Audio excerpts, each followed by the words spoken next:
In today's video, I'm going to teach you how to create vertical text in Webflow following a step-by-step guide that will make the process simple and efficient. Let's dive right in. Begin by logging into your Webflow account and opening the project you're working on.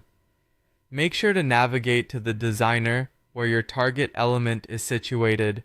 This workspace is the heart of creating and styling your project, containing all the necessary tools for what we're about to do. Now let's add a text element to your design. Head over to the Add panel by using the hotkey A on your keyboard or by selecting it from the sidebar. From there, drag a text block or a heading element onto your canvas. This will be the text that you want to transform into a vertical format. Go ahead and type in your desired text into this new text element.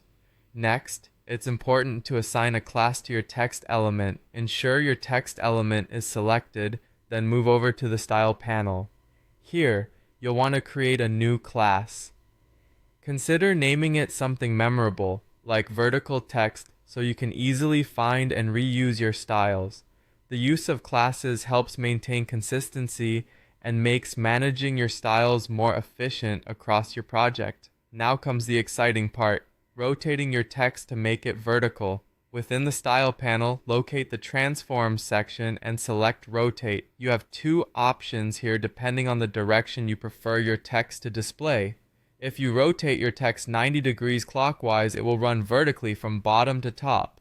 Meanwhile, if you choose to rotate it 90 degrees counterclockwise, the text will appear vertically from top to bottom.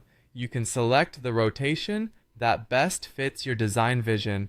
With the text now vertically aligned, it's crucial to adjust the layout and spacing to ensure readability.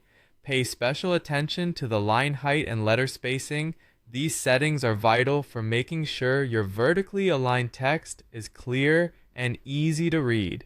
In some cases, using Flexbox or Grid can be beneficial to center your text vertically or horizontally within its container.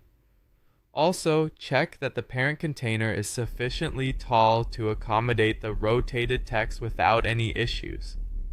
Finally, let's preview and test the layout. By clicking the preview button, which is represented by an eye icon, you can see how your vertical text looks across different devices, desktop, tablet, and mobile. This step is crucial as it allows you to spot and fix any issues related to responsive design. Don't hesitate to tweak the rotation, spacing, or alignment to optimize how your design looks across various screens. With this guide, you should now have a clear, distinct piece of vertical text in your project, enhancing the visual appeal and bringing a unique touch to your Webflow design. Happy designing!